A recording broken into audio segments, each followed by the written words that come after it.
Interesting side note. Does anybody know the world's most commonly consumed herb? If you were to take a guess, what? Oh, marijuana. That's a pretty good guess. Yeah.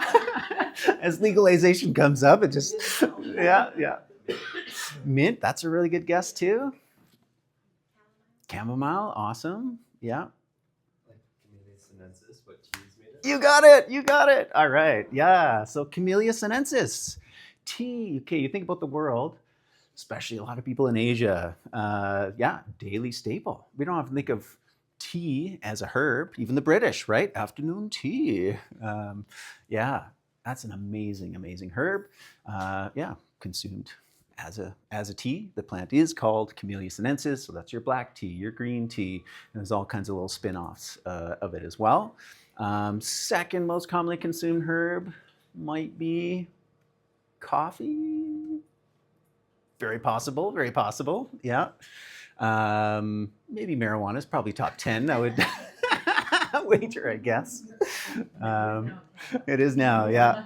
I was trying to think, I was like, maybe actually the third might be coca. Yeah, certain traditional cultures, like in Peru, in the Andes, still consume coca, but it's definitely been, a little bit blacklisted. But the world's number one soft drink, Coca-Cola, herbal beverage. Yeah, I mean, a far cry from what it used to be, but actually, so coca leaves are considered a class 1 narcotic here in Canada. And I know that from unfortunate direct experience where I was almost threatened with jail time. It wasn't the last time I came back from Ecuador, but one of the first times I was down there. My mother-in-law had moved there. We went to go visit her, and I found coca tea there in tea bags. I was like, well, this is great stuff. I'm gonna bring it back to Canada. Ooh, bad mistake. Border guards were like, oh, this is pure stuff. I can put you in jail for this. So classified the same as like cocaine, heroin, it was like, what? So I ended up getting a civil record for 7 years where every time I went through the border, they're like, yep, you over there, drug trafficker.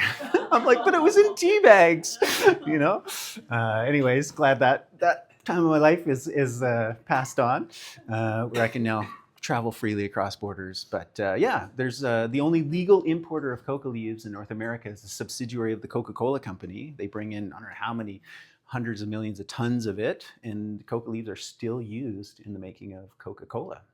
They extract the cocaine out of it. I don't know where all that goes, but the rest goes into the soft drinks, along with cola nuts and many other botanicals. It's interesting, hey? A lot of the beverages, like root beer, have herbal origins. Dr. Pepper, I think, has like 35 different herbal ingredients to it. Does anybody know the herbal origins of 7-Up? Or medicinal benefits of 7-Up, the original stuff? Yeah, it actually contained lithium. 7-Up, yeah, as a natural antidepressant.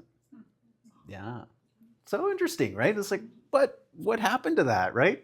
Well, we know what happened. There's been a whole story, a whole movement against herbal medicine. But yeah, so glad to see a nice resurgence of it. And each one of us can access that and create our own herbal medicines to empower ourselves.